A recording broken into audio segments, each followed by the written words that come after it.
Hello friends, welcome to editorial analysis by simplified civil services. आज 27 मई को 3 article discuss किए जाएंगे। फर्स्ट आर्टिकल जो डिस्कस करेंगे वो है an overview of Europe's AI convention. ये आर्टिकल मेंस के पर्सपेक्टिव से भी इम्पॉर्टेंट है, प्री के पर्सपेक्टिव से भी। एआई कन्वेंशन के बारे में चर्चा की जाएगी, उसका सिग्निफिकेंस, उसकी ज़रूरत क्यों है और नेशनल सिक्योरिटी से रिलेटेड क्या प्रोविजंस हैं इस कन्वेंशन में। ये सारे एस्पेक्ट डिस्कस करेंगे, एक मेंस का क्वेश्चन तैयार करेंगे। नेक्स्ट आर्टिकल जो डिस्कस किया जाएगा वो है what is the current status with respect to spice export.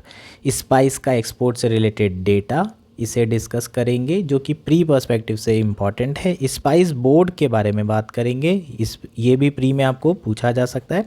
और रीसेंट जो इथाइलिन ऑक्साइड से रिलेटेड इशू था उसके बारे में डिस्कशन किया जाएगा। ओवरऑल ये आर्टिकल भी आपको प्रीलिम्स में पूछा जा सकता है। नेक्स्ट और आखिरी आर्टिकल की बात कर लेते हैं।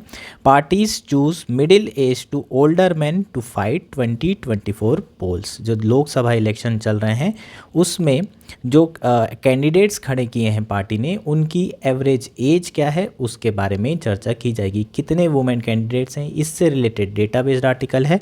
मेंस में आपको ये डेटा बहुत काम आ सकता है, ऐसे में भी और GS 1 to 4 कहीं पर भी आप इसे यूज़ कर सकते हैं अकॉर्डिंग टू क्वेश्चंस। इंपॉर्टेंट ये आर्टिकल रहेगा। अगर आपको हमारा एनालिसिस पसंद आ रहा है तो प्लीज़ लाइक करिए, कमेंट करिए, शेयर करिए एंड सब्सक्राइब करिए। अगर आपको इसकी PDF चाहिए तो आप हमारा टेलीग्राम चैनल भी ज्वाइन कर सकते हैं, जिसकी लिंक आपको नीचे दी गई होगी। और आप हमारा सिंप्लीफाइड सिविल सर्विस सर्च कर भी चैनल ढूंढ सकते हैं। आइए शुरू करते हैं हमारा एनालिसिस। हमारा फर्स्ट आर्टिकल है an overview of Europe's AI convention. यह आर्टिकल द हिंदू में आया है।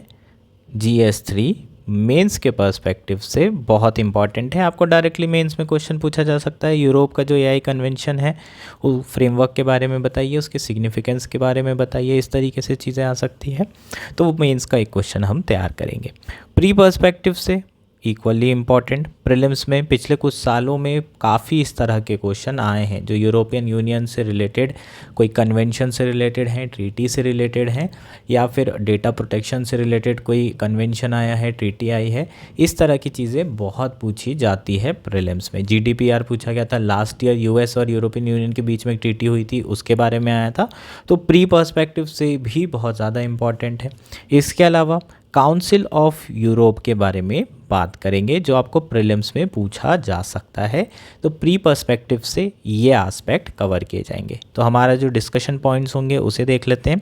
जो एआई कन्वेंशन है, इसका सिग्निफिकेंस, क्यों इसकी ज़रूरत है, और it's approach to address national security concern. ये सारे एस्पेक्ट इस आर्टिकल में डिस्कस किए जाएंगे। इसी तरीके से आपको मेंस में भी क्वेश्चन पूछा जा सकता है। आर्टिकल शुरू करते हैं। अब यूरोप एआई कन्वेंशन के बारे में बात करते हैं, थोड़ा सा बैकग्राउंड समझने की कोशिश करते हैं। अभी बहुत सारी कंट्रीज़ ने एथिकल गाइडलाइंस बनाई हैं आर्टिफिशियल इंटेलिजेंस सिस्टम से रिलेटेड। लॉज बनाए गए हैं, जैसे कि यूरोपियन यूनियन ने ही आर्टिफिशियल इंटेलिजेंस एक्ट बनाया था। इसी तरीके से अलग अलग कंट्रीज़ अलग अलग तरीके से आर्टिफिशियल इंटेलिजेंस सिस्टम को रेगुलेट करने की कोशिश कर रही है, लेकिन अभी तक के ग्लोबल लेवल पर कोई एफर्ट नहीं हुआ है आर्टिफिशियल इंटेलिजेंस को रेगुलेट करने का, उससे रिलेटेड कोई ट्रीटी बनाने का, या फिर कोई लीगली बाइंडिंग कन्वेंशंस बनाने का। तो ग्लोबल लेवल पर आर्टिफिशियल इंटेलिजेंस से रिलेटेड कोई डिस्कशन नहीं हो रहा है, जबकि हम जानते हैं कि इसके बहुत ज़्यादा एडवर्स इम्पैक्ट हैं ह्यूमन राइट्स के ऊपर, डेमोक्रेसी के ऊपर और रूल ऑफ लॉ के ऊपर। तो इससे रिलेटेड रिसेंटली यूरोप में एक कन्वेंशन अडॉप्ट किया गया है। इसी के बैकड्रॉप में किसने अडॉप्ट किया है? काउंसिल ऑफ यूरोप ने अडॉप्ट किया है। यूरोपियन यूनियन नहीं लिखेंगे, गलती से ऐसा आ गया कि यूरोपियन यूनियन ने अडॉप्ट किया है तो गलत हो जाएगा। बाद में आपको समझ में आएगा कि काउंसिल ऑफ यूरोप क्यों इंपॉर्टेंट है, उसके बारे में अलग से पढ़ेंगे। तो काउंसिल ऑफ यूरोप ने एक कन्वेंशन अडॉप्ट किया है जिसका नाम है framework convention on artificial intelligence and human right, democracy and rule of law, जिसे एआई कन्वेंशन भी कहा जा रहा है। 17 मई को इसे अडॉप्ट किया गया है। अभी COE के बारे में पढ़ेंगे। It's a inter governmental organization जिसे 1949 में इस्टेब्लिश किया था। 46 मेंबर हैं including 27 European Union member countries. ठीक, तो इनके द्वारा ये अडॉप्ट किया गया है। ये पहला कॉम्प्रिहेंसिव कन्वेंशन है जो कि क्या कवर कर रहा है, artificial intelligence governance and its links to human rights, democracy and responsible use of artificial intelligence. जो फ्रेमवर्क कन्वेंशन है ये ओपन कब होगा सिग्नेचर के लिए, 5 सितंबर को होगा। अब बात करते हैं कि ये फ्रेमवर्क कन्वेंशन क्या होता है ना। आप लोगों ने बहुत बार सुना होगा, कई सारे कन्वेंशन पढ़े हमने, UNFCCC के बारे में पढ़े हुए हैं, CBD के बारे में पढ़ा है, कन्वेंशन ऑन बायोलॉजिकल डाइवर्सिटी, ये सारे कन्वेंशन हैं। और आपने प्रोटोकॉल भी पढ़े हैं, तो कन्वेंशन प्रोटोकॉल में डिफरेंस क्या होता है, ये सारे एस्पेक्ट पढ़ लेते हैं। तो आपको जो कन्फ्यूजन है वो आगे चल के जो बाकी कन्वेंशंस हैं और प्रोटोकॉल हैं उसमें भी जो कन्फ्यूजन है वो नहीं होगा। जो फ्रेमवर्क कन्वेंशन होता है, सबसे पहले इंपॉर्टेंट चीज़ क्या है कि ये एक लीगली बाइंडिंग ट्रीटी होती है। इसका मतलब अगर आपने इसे साइन किया है तो इसमें जो प्रोविजंस हैं उसको आपको नेशनल लॉ बना करके इम्प्लीमेंट करना ही करना पड़ेगा। तो ये एस्पेक्ट सबसे इंपॉर्टेंट है। जो कन्वेंशन होते हैं ये लीगली बाइंडिंग ट्रीटी की तरह होते हैं। कन्वेंशन में ब्रॉडर कमिटमेंट्स जो है स्पेसिफाई किए जाते हैं और ब्रॉडर ऑब्जेक्टिव स्पेसिफाई किए जाते हैं। साथ साथ उसके मैकेनिज्म भी सेट की जाती है जिसके थ्रू ये ऑब्जेक्टिव को क्या किया जाए, अचीव किया जाए। तो ये ध्यान रखना ज़रूरी है कि ब्रॉडर गोल्स, कमिटमेंट्स, ऑब्जेक्टिव्स ये सेट करते हैं और मैकेनिज़्म भी सेट की जाती है जिसके थ्रू इन्हें अचीव किया जाए। जो स्पेसिफिक टारगेट होते हैं उसे सब्सिक्वेंट एग्रीमेंट के लिए छोड़ दिया जाता है। जैसे कि कोई एक पर्टिकुलर टारगेट है कि मुझे ग्रीन हाउस गैस इस तरीके से इतने समय में ख़त्म करनी है, तो उसके लिए क्या आया, क्योटो प्रोटोकॉल आया। तो जो सब्सिक्वेंट एग्रीमेंट होते हैं जो कि नेगोशिएट होते हैं इसी फ्रेमवर्क कन्वेंशन के अंदर, उसे हम प्रोटोकॉल कहते हैं। चीज़ें क्लियर है। जैसे कि एग्जांपल में कन्वेंशन ऑन बायोडाइवर्सिटी, ये एक फ्रेमवर्क कन्वेंशन था। इसी कन्वेंशन के अंदर सारे लोग मिलते हैं, बैठक करते हैं और कुछ पर्टिकुलर टारगेट, कुछ पर्टिकुलर इश्यूज़ पर चर्चा करते हैं, उस पर टारगेट करते हैं और उसे इम्प्लीमेंट करते हैं। तो जैसे कार्टेजियन प्रोटोकॉल ऑन बायोसेफ्टी किसके अंदर है, कन्वेंशन ऑन बायोलॉजिकल डाइवर्सिटी के अंदर है। चीज़ें क्लियर है क्या। तो आपको जो फ्रेमवर्क कन्वेंशन होते हैं उससे फ़ायदा क्या होता है, इसमें बहुत ज़्यादा फ्लेक्सिबिलिटी होती है क्योंकि हम लोग ब्रॉडर गोल ऑब्जेक्टिव डिसाइड करते हैं, स्पेसिफिक्स हम लोग काय में करते हैं, प्रोटोकॉल में। तो ओवरऑल जो आपके कन्वेंशन हैं वो बहुत ज़्यादा फ्लेक्सिबल होते हैं। अब इसका बेनिफिट क्या होगा जो AI कन्वेंशन है, एक तो इसी तरह का एग्रीमेंट जो है या फिर इसी तरह का कन्वेंशन ग्लोबल लेवल पर भी अडॉप्ट किया जा सकता है। तो यहाँ से हिंट लेकर के जो ग्लोबल कम्युनिटी है वो साथ में बैठ करके एक AI कन्वेंशन बना सकती है। दूसरा, US भी जो है COE काउंसिल ऑफ यूरोप का मेंबर है, तो इनडायरेक्टली AI का जो गवर्नेंस है US में वो भी अफेक्ट होगा। वो लोग भी जो है इससे हिंट लेकर के अपने यहाँ चीज़ें रेगुलेट कर सकते हैं। और AI इनोवेशन का सबसे बड़ा अगर कोई गढ़ है तो वो US ही है, तो हॉट बेड है वो US ही है, तो वहाँ पर AI गवर्नेंस की बहुत ज़्यादा ज़रूरत है। तो ओवरऑल इसके ये इम्पैक्ट होंगे। अब कन्वेंशन के स्कोप की बात कर लेते हैं। ठीक, इसमें जो आर्टिकल 1 है उसे पढ़ता हूँ मैं। The provision of this convention aims to ensure that activity with in the life cycle of artificial intelligence system are fully consistent with human right, democracy and rule of law. आप जानते हैं कि artificial intelligence system के कारण, let's say deep fake के कारण जो election है वो कितने ज़्यादा अफेक्ट हो रहे हैं। एक जो है आप डॉक्टर्ड वीडियो फेंक के मारिए इलेक्शन के बीच में, है ना, मंदिर मस्जिद से रिलेटेड वीडियो फेंक के मारिए और देखिए कि पोलराइज कितना होता है इलेक्शन, कितना ज़्यादा जो है वोट कंसोलिडेट होते हैं अलग अलग पार्टीज़ को। तो इस तरह के जो डॉक्टर्ड वीडियोस हैं, डीप फेक्स हैं, डिस इन्फॉर्मेशन है, उससे बहुत ज़्यादा अफेक्ट हो सकते हैं इलेक्शन। तो इनडायरेक्टली क्या अफेक्ट हो रही है, डेमोक्रेसी अफेक्ट हो रही है, रूल ऑफ लॉ अफेक्ट हो रहा है। तो आर्टिफिशियल इंटेलिजेंस का जो सिस्टम है, जो एक्टिविटीज़ हैं वो कंसिस्टेंट होना चाहिए, किससे रिलेटेड, ह्यूमन राइट से रिलेटेड और डेमोक्रेसी और रूल ऑफ लॉ, इन सारी चीज़ों से कंसिस्टेंट होना चाहिए, इसका वायलेशन नहीं करना चाहिए एट एनी कॉस्ट, और उसी को एंश्योर करने के लिए ये कन्वेंशन बनाया गया है और इसी का मेन ऑब्जेक्टिव आर्टिकल 1 ही यही है। अब इसके स्कोप की बात करें तो इसमें पब्लिक सेक्टर अथॉरिटीज़ और प्राइवेट सेक्टर अथॉरिटीज़ दोनों को इंक्लूड किया गया है। इसका मतलब कुछ ऐसे प्रोविजंस हैं जिसको किसे फॉलो करना होगा, पब्लिक सेक्टर अथॉरिटीज़ को, कुछ प्रोविजंस हैं जिसे प्राइवेट सेक्टर को फॉलो करना होगा, ऑब्लिगेटेड होंगे वो ये सारी एक्टिविटीज़ को करने के लिए, जिसके थ्रू हम ह्यूमन राइट, डेमोक्रेसी और रूल ऑफ लॉ एंश्योर कर सकें। अब बात करते हैं जो कन्वेंशन है वो नेशनल सिक्योरिटी एड्रेस कर रहा है या नहीं कर रहा है, कुछ एग्जम्पशन दिए गए हैं या नहीं दिए गए हैं। आपने देखा होगा इंडिया में बहुत सारे लॉ हैं जैसे कि डेटा प्राइवेसी लॉ, लेकिन अगर नेशनल सिक्योरिटी इशू आता है तो प्राइवेसी वॉयलेट की जा सकती है।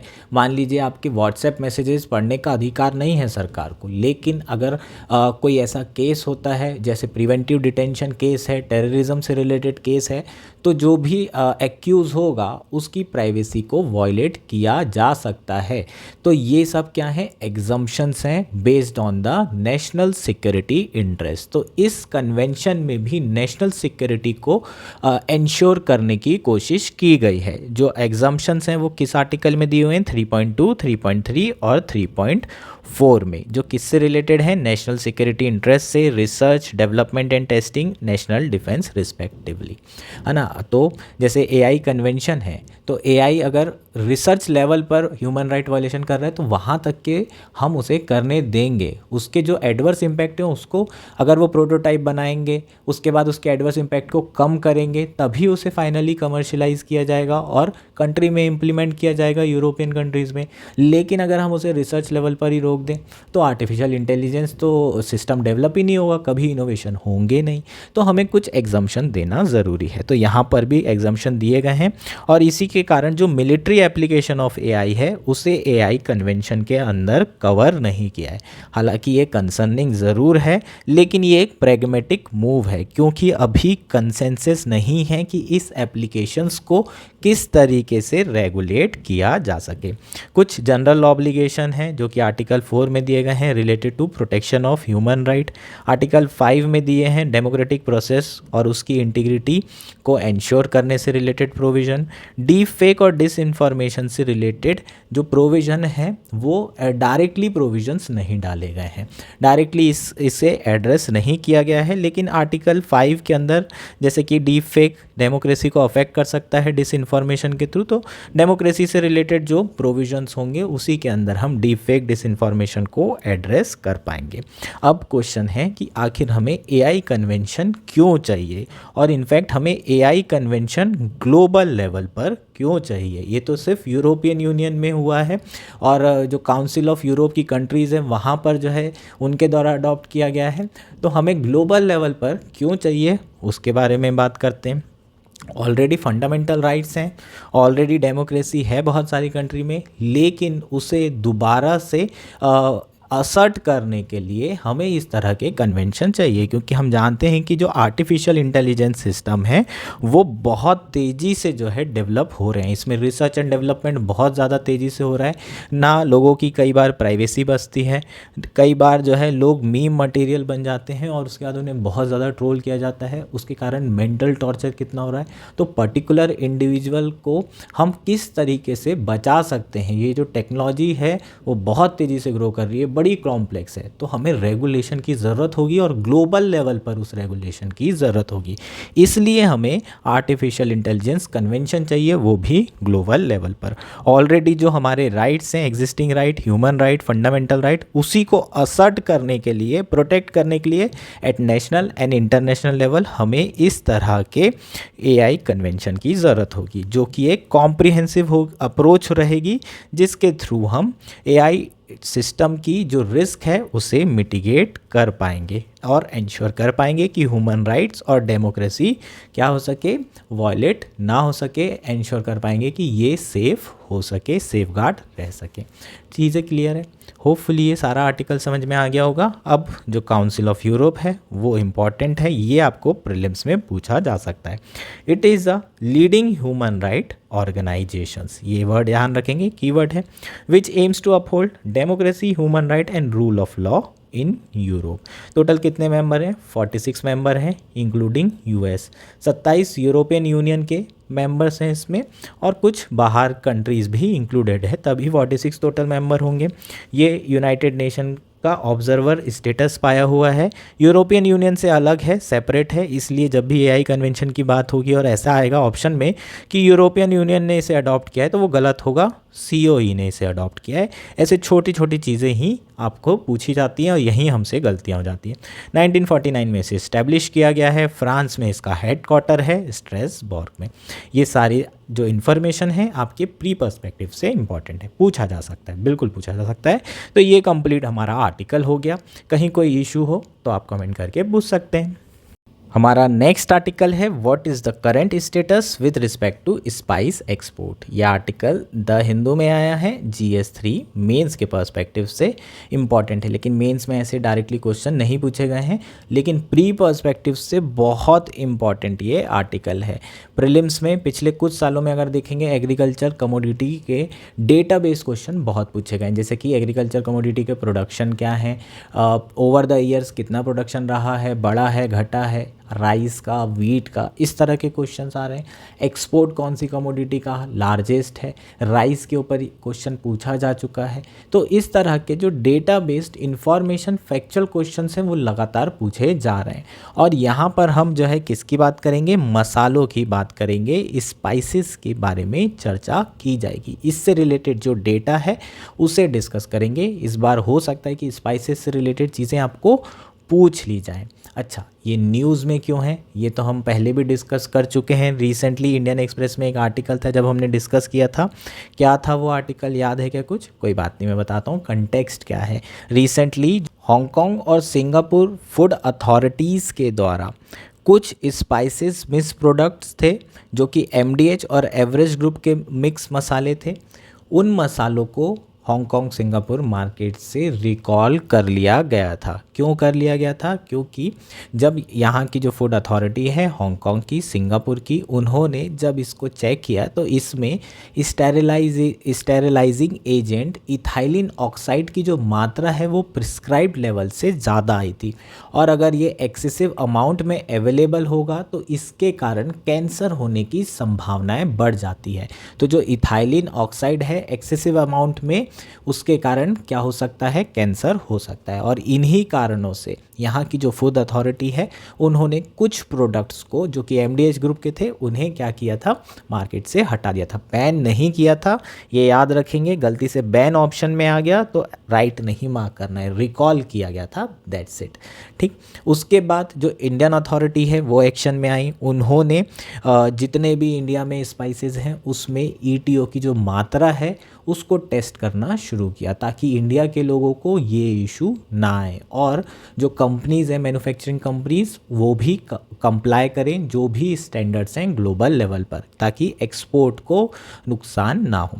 तो उसके बाद इंडिया अथॉरिटीज़ जो है तुरंत एक्शन में आ गई थी, इसलिए यहाँ पर इससे रिलेटेड आर्टिकल आया है। आप ऑलरेडी जानते हैं कि इंडिया जो है वर्ल्ड का लार्जेस्ट प्रोड्यूसर है, किसमें, स्पाइसेस में। ये तो हम पहले से जानते हैं, हमारी हिस्ट्री रही है। दूसरा, कंज्यूमर खाते भी बहुत ज़्यादा हैं हम, हमारे खाने बिना मसाले के बन ही नहीं सकते, गरम मसाला तो डलेगा ही डलेगा। इसके बाद एक्सपोर्ट की बात करें तो इसमें भी हम टॉप पर हैं। इसका मतलब स्पाइसेस में largest producer, largest consumer and largest exporter हैं। अगर 2023-24 के डेटा की बात की जाए तो इंडिया का जो स्पाइस एक्सपोर्ट है वो लगभग 4.4 बिलियन के अराउंड है, जो पिछले साल से लगभग 12% हायर है। तो ये क्या हो जाएगा, डेटा हो जाएगा आपका एक्सपोर्ट से रिलेटेड। ठीक, तो यहाँ पर हम जो है थोड़ा सा ईटीओ के बारे में बात कर लेते हैं, उससे रिलेटेड जो स्टैंडर्ड हैं उसके बारे में बात कर लेते हैं। जो ईटीओ है, इथाइलिन ऑक्साइड, वो पेस्टिसाइड है, लेकिन इंडिया में ETO as a pesticide use नहीं होता है, केवल और केवल स्टेरिलाइजिंग एजेंट की तरह यूज़ किया जाता है। स्टेरिलाइजिंग एजेंट का मतलब क्या है? इसके थ्रू हम जो है जो माइक्रोबायल लोड होता है फिनिश गुड में, उसको कम करना चाहते हैं। क्या होता है, जब स्पाइसेस आती हैं, एग्रो प्रोडक्ट्स जब बन के आते हैं, तो इन्हें मंडी में जमा करके रख दिया जाता है और फिर वहाँ पर बहुत सारी जो है तरीके से ये कंटेमिनेटेड हो जाते हैं, जैसे कि ह्यूमन के द्वारा, बर्ड, धूल, मतलब मिट्टी, रेप्टाइल और इंसेक्ट कांटेक्ट, इन सारी चीज़ों के कारण मंडी में ही बहुत सारे माइक्रोबायल इसमें अटैक कर रहे होते हैं। उसके बाद इन्हें फैक्ट्री ले जाया जाता है। जब फैक्ट्री ले जाया जाता है तो इस माइक्रोबायल लेवल को कम करने के लिए ईटीओ के थ्रू स्टेरिलाइजेशन किया जाता है। ठीक, क्योंकि इसमें बहुत ज़्यादा माइक्रोब्स होते हैं, इसलिए ये करना ही पड़ता है। और ओवरऑल ईटीओ के थ्रू जो स्टेरिलाइजेशन है उसकी कॉस्ट बहुत कम बढ़ती है, जिससे इंडिया को बहुत ज़्यादा फ़ायदा होता है। प्राइस कॉम्पिटिटिवनेस बढ़ती है, एक्सपोर्ट करना आसान हो जाता है। हालांकि जो कंटेमिनेशन लेवल है वो वैल्यू एडिशन प्रोसेस में रिड्यूस किया जा सकता है और उसी में रिड्यूस भी किया जाता है। ठीक, तो एक्सपोर्ट के ऑलरेडी डिस्कस कर चुके हैं। 4.4 बिलियन के अराउंड जो है हमारा एक्सपोर्ट हो रहा है। सबसे ज़्यादा जो है हम एक्सपोर्ट क्या करते हैं? Chili, spice oil, oleo resins, curry powder and paste, cumin, mint products, cardamom and pepper are some of the largest exported spices and spice product in the financial year 22-23। In terms of production अगर हम बात करें तो सबसे ज़्यादा production किसका होता है? Garlic, ginger and chilli were the top 3 spices produced in the fiscal year 2023। Please इन सारी चीज़ों को याद रखेंगे, ये फैक्ट आपको डायरेक्टली पेपर से उठ के पूछ लिए जाते हैं, ये डायरेक्टली आपको चीज़ें आ सकती है, तो ये याद रखेंगे। जिंजर, गार्लिक और चिली, ये तीन स्पाइसेस ऐसी हैं जिसका सबसे ज़्यादा प्रोडक्शन होता है इंडिया में। मेन एक्सपोर्टिंग कंट्री कौन कौन सी है? China, Bangladesh, West Asian countries and United States. ये सारे के सारे इम्पॉर्टेंट इंडियन स्पाइसेस के मार्केट्स हो जाएंगे। अब बात करते हैं कि इसे रिकॉल करने से इसका इम्पैक्ट क्या पड़ेगा फ्यूचर में एक्सपोर्ट में। तो सिंगापुर और हांगकांग ने इसे बैन नहीं किया इंडिया प्रोडक्ट को, बस इसे रिकॉल किया था और उसके बाद एक्सपोर्ट दोबारा से शुरू हो चुके हैं, क्योंकि इंडिया की जो अथॉरिटीज़ हैं उन्होंने तुरंत एक्शन लेना शुरू कर दिया है। तो आने वाले कुछ महीने में ऐसा बिल्कुल भी नहीं लग रहा है कि इससे कुछ ज़्यादा इम्पैक्ट पड़ने वाला है। इंडिया की अगर हम ग्लोबल प्रोडक्शन में बात करें स्पाइसेस का परसेंटेज कितना है? 70% है यार। ये फैक्ट भी बहुत इंपॉर्टेंट है, ये भी आपको पूछा जा सकता है ना। तो लार्जेस्ट प्रोड्यूसर हैं पूरे वर्ल्ड में 70% स्पाइसेस, ऐसे पूछ सकते हैं more than 50% spices is produced in India. ठीक, इस तरीके से आपको क्वेश्चन पूछा जा सकता है, या फिर almost 3/4 amount of world global spices production are based in India. इस तरीके से क्वेश्चन आपको आ सकता है।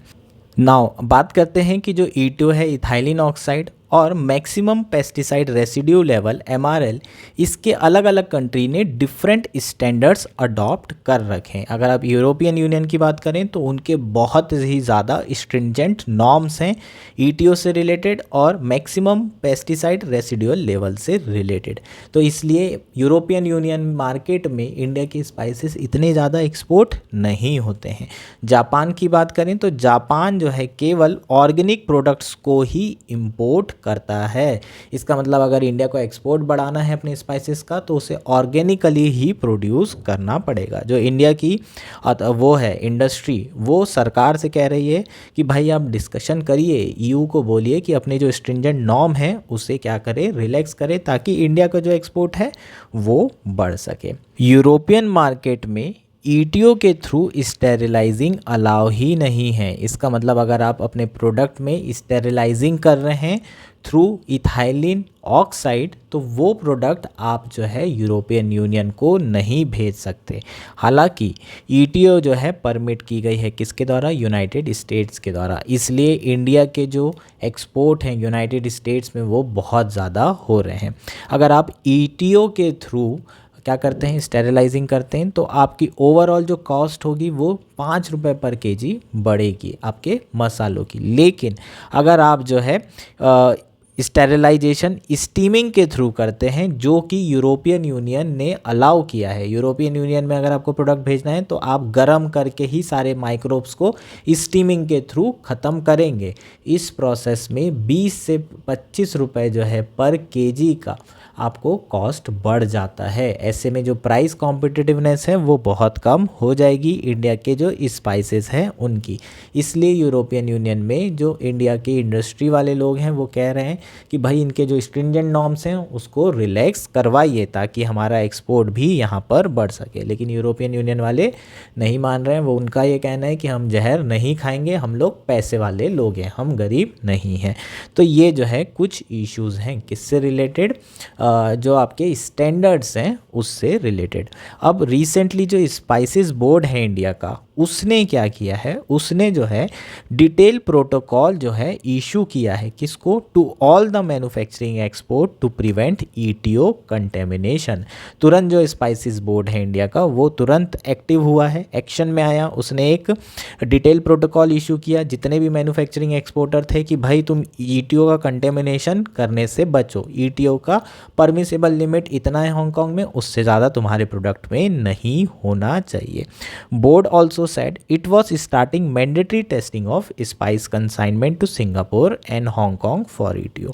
बोर्ड जो है अब मैंडेटरी टेस्टिंग भी कर रहा है उन प्रोडक्ट्स की जो भी कंसाइनमेंट इंडिया से एक्सपोर्ट हो रहे हैं हांगकांग में और सिंगापुर में, और ईटीओ की जांच भी हो रही है।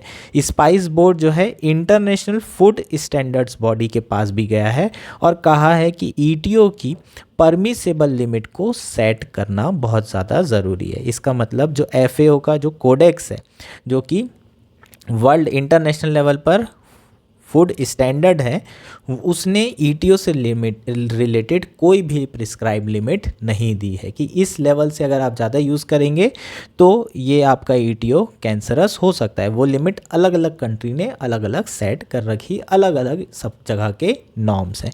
चीज़ें क्लियर है। अब स्पाइसेस बोर्ड के बारे में देख लेते हैं। स्पाइसेस बोर्ड के ऊपर आपको क्वेश्चन आ सकता है। 1987 को इस्टेब्लिश हुई अंदर स्पाइसेस बोर्ड एक्ट 1986। ठीक है, इस तरह के टोटल 5 बोर्ड हैं, जैसे टी है, कार्डमम है, इस तरह के टोटल 5 बोर्ड आपके अलग हैं।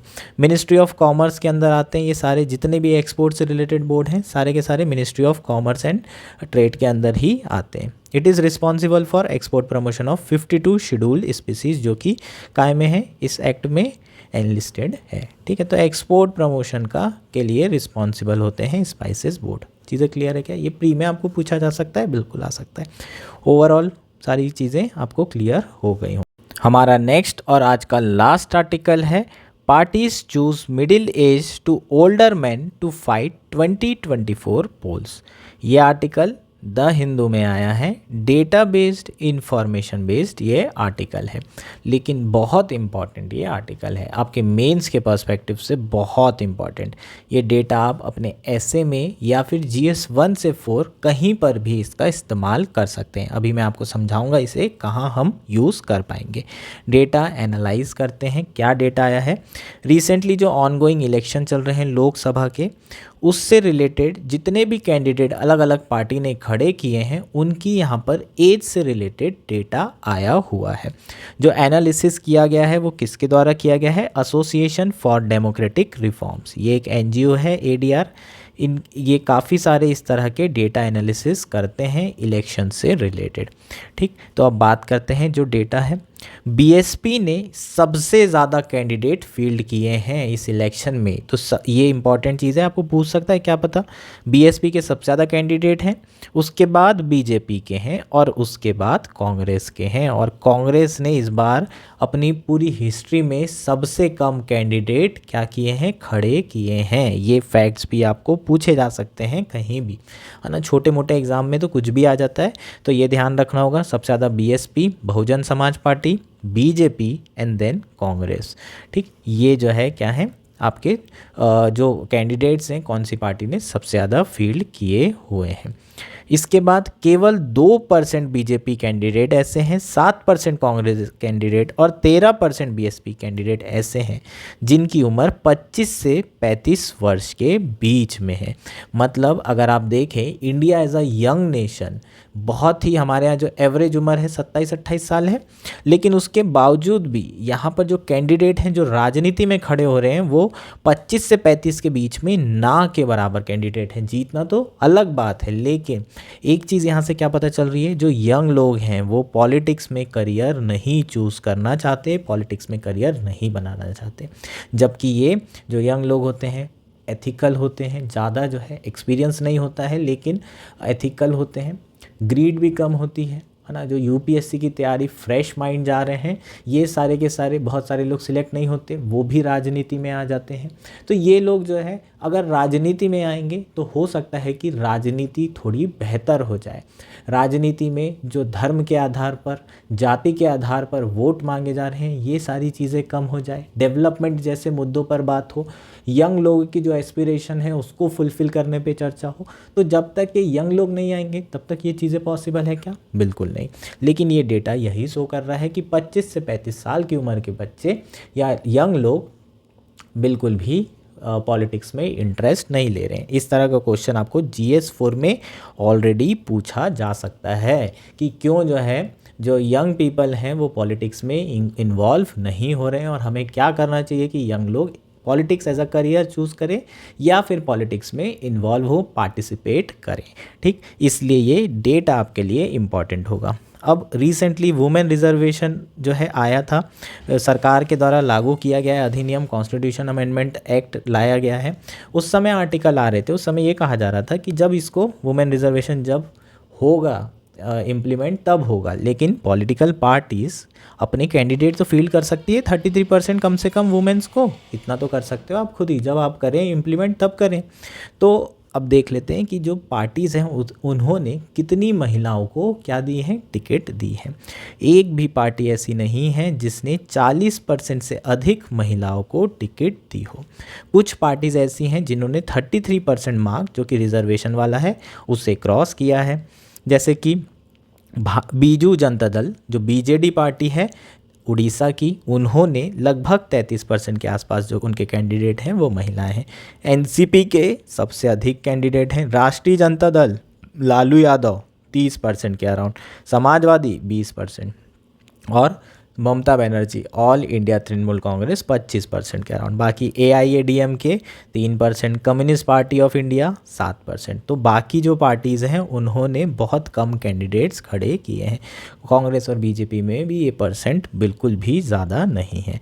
नेक्स्ट बात करते हैं कि आखिर कौन से एज ग्रुप को ज़्यादा प्राथमिकता दी गई है। जो 35 से 55 के बीच की एज के लोग हैं उनका जो परसेंटेज है, प्रोपोर्शन, वो ज़्यादा है और 55 से ऊपर तो और भी ज़्यादा है।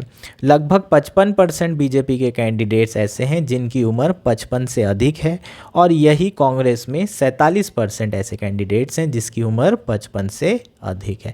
तो आप देखें तो ज़्यादातर जो है हमारे यहाँ जो चुन के आने वाले नेता हैं वो 55 साल से ऊपर के होने वाले हैं, जबकि देश यंग है और इस यंग देश की एस्पिरेशन एक युवा ज़्यादा अच्छे से समझ सकता है और जो मुद्दे हैं वो ज़्यादा अच्छे से फोकस कर सकता है, जैसे कि एम्प्लॉयमेंट का मुद्दा, डेवलपमेंट का मुद्दा, ग्रोथ का मुद्दा, ये सारी चीज़ों पर ज़्यादा बातें होना चाहिए, इलेक्शन इन पर ज़्यादा लड़ने चाहिए। लेकिन कास्ट, धर्म, इन्हीं सब में हम लोग उलझ कर रह गए। और एक और फैक्ट है, अगर जब तक के चुनाव में पोलराइजेशन नहीं होता, डेवलपमेंट के नाम पर कभी हमारे देश में वोट भी नहीं गिरते हैं। ये भी एक बहुत बड़ा फैक्ट है, इसलिए पॉलिटिकल पार्टी इन सब का यूज़ करती है। तो ये डेटा आप लोग यूज़ कर सकते हैं अपने मेंस के आंसर में। होपफुली ये सारी चीज़ें क्लियर है, होपफुली आर्टिकल आपको पूरा का पूरा समझ में आ गया होगा।